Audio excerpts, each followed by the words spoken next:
ایک لیجنڈ اور ایک اعلیٰ تعلیم یافتہ فنکارہ، اسے کس غم نے دیوانہ بنا دیا، آخری وقت کس حالت میں گزارا، انتقال کس ملک میں ہوا، یہ جانیے اس سب ویڈیو میں۔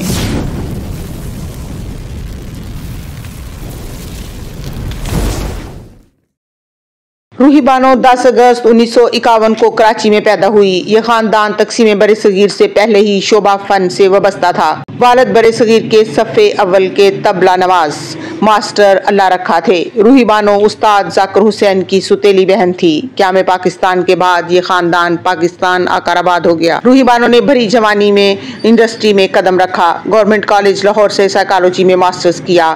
روحی بانو پاکستان ٹی وی کی ایک بڑی فنکارہ تھی۔ روحی بانو پاکستان ٹی وی کی پیدائش کی گواہ سمجھی جاتی ہے۔ روحی بانو نے حسینہ معین کے ڈرامے زیر زبر پیش میں اپنے فن کا مظاہرہ کیا۔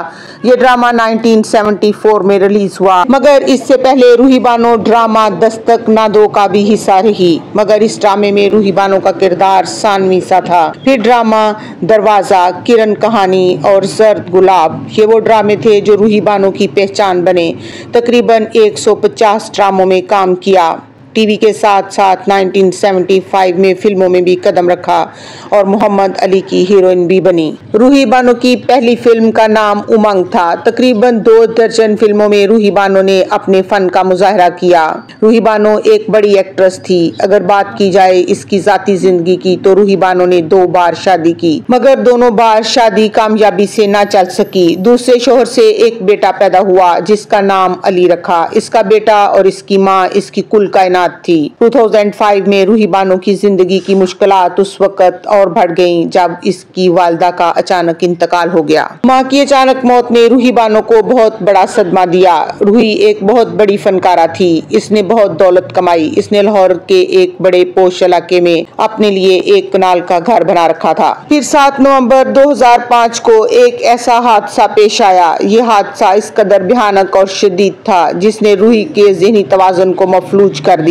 یہ حادثہ اتنا بڑا تھا کہ روحی بانو دیوانی ہو گئی۔ روحی کا ایک ہی بیٹا جس کا نام علی تھا، عید کے تیسرے روز نامعلوم افراد نے اسے گھر کے سامنے قتل کر دیا اور قتل کرنے کے بعد اس کی لاش کوڑے میں پھینک دی۔ روحی بانو اپنی ماں کے غم سے باہر نہیں نکلی تھی کہ اس پر یہ قیامت ٹوٹ پڑی۔ بیٹے کی وفات کی خبر شروع میں روحی سے چھپائی گئی، مگر بعد میں جب روحی کو اس بات کا پتہ چلا تو وہ اپنا سب کچھ کھو بیٹھی۔